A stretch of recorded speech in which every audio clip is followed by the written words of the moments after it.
Hi, everybody, and welcome back to A Consultant's Guide to TSR. Today, I'm going to show you how to navigate live online tutoring or talk tutoring. Basically, that is just like it sounds, you are live and online at the same time with the student. Synchronous tutoring is also what it's called. All right, let me get over to TSR, and I am logged in. And I know I showed you the screen before, but my face was blocking the way. So here is, this lets you know you're logged in and appears in red like that. Okay. Um, let's see.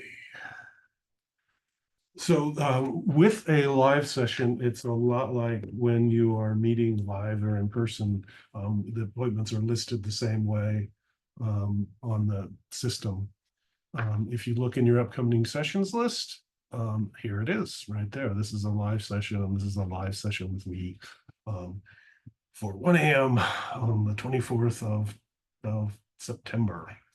Um, Now, a couple of things about the live sessions.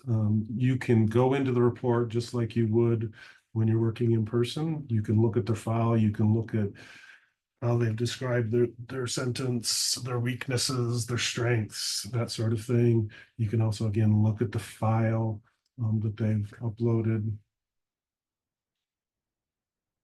It'll let me. There we go. Got it. Um, But one thing again that you want to make sure that you do not do is do not click finish if you want to go back out of this. When you click finish, that will remove the appointment out of the system. It'll take it off your upcoming appointment list, and probably worse, it'll take it off the student's upcoming appointment list. So you want to make sure you only click finish when you are done. Okay? So I'm going to back out of this. I'm going to see hit cancel edits, and that'll just take me out, and you'll see it's still on my list there.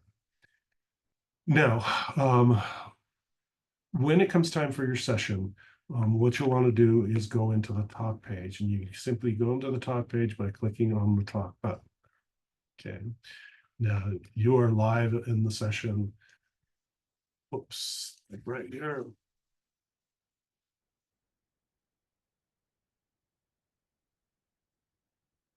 Actually, I could just ask, how are you doing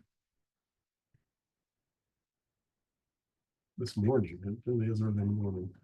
And again, trying to create a friendly atmosphere, just like I would with, when I'm talking with somebody in person. You give it a second, it'll pop up on the screen. And I can also look at the student screen over here on this computer. You can't see it.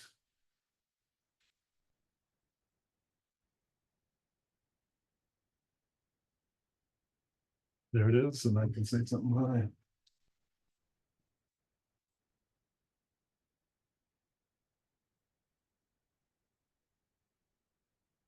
Give it a second and pop up. There I am talking to myself. Now you'll know the tutor is, you are always in gold. The student is always going to be in blue. So that's how you'll know the difference. But that's just a subtle thing.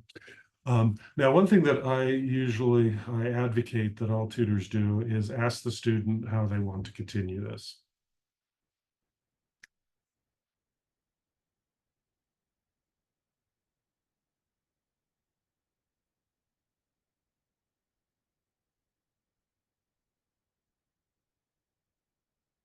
Not like that. Now, I advocate that is because we don't want to default or assume that the student is going to be able to take a Zoom call. And sometimes students will say that, as they can't do a Zoom if you just say, here's Zoom. So I always advocate asking the student what they want to do, let the student make the decision. We don't know what the student situation is. They may not have the bandwidth, or they may not just want to be on a Zoom. They may want to just stay in the text chat. I know that's not the best modality for a lot of this stuff, but it may be what they want to do. Also, sometimes later on, if you're having troubles communicating in the text with the student, you may again offer the Zoom as an option if you want to work that way. But let me say,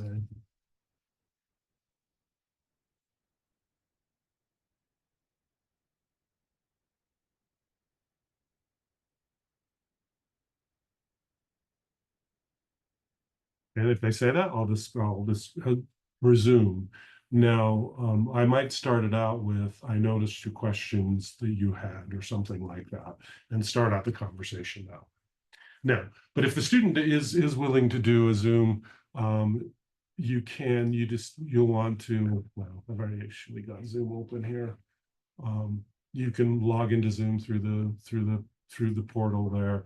But since I already have Zoom running, I can also copy, I believe. Actually, it won't let me while I'm actually in the meeting itself. But this is where you'll want to post the shortest version of your